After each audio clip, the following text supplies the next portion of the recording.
Welcome to breathing technique. This is so important to master. During the process of exercise, you are not getting fitter. You are quite simply distributing oxygen from here to the muscles that you're working as they require them. And we are also breaking the body down. Depending on how much you break the body down, depends on how much fitter and stronger you get after exercise as you rest and recover.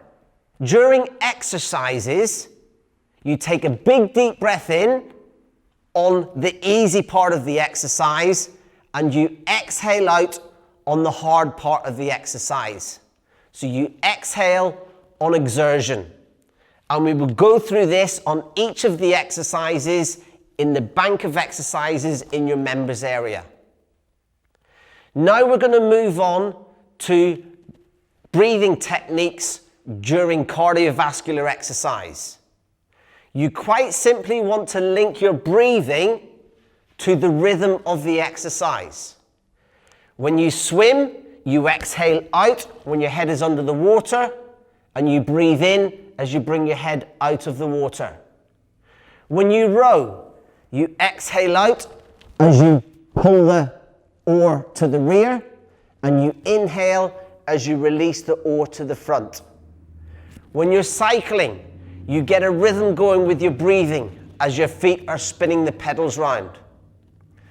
With your running and with all of the cardiovascular exercise, you want to be breathing between 60 and 100% of your lung capacity.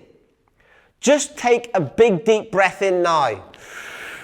You can feel all the muscles around the core tightening up, which is going to help to stabilize the spine.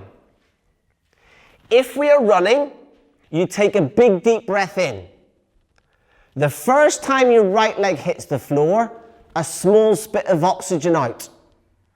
Next time your left leg hits the floor, a small spit of oxygen out. The next two steps that you take, you open your mouth, you open your nose, and your diaphragm will automatically suck that oxygen in. It's extremely important that you just take small spits of oxygen. If you blow out too much, you'll start to hyperventilate. So now let's just have a look at that in action. So we take a big deep breath of oxygen in. Small spit of oxygen out when the right leg hits the floor. Small spit of oxygen out when the left leg hits the floor. We're now at 60% of lung capacity.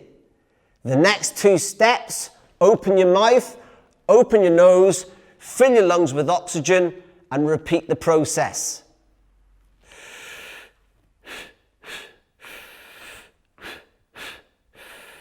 Now let's speed the pace up. The faster you go, the faster your breathing picks up. The other thing this does, it gives you other things to focus on when you're running, when you're swimming, when you're cycling, and when you're rowing. So practice those breathing techniques. It will massively help you moving forward.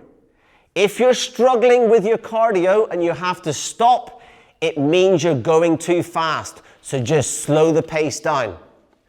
Good luck with your breathing techniques and well done.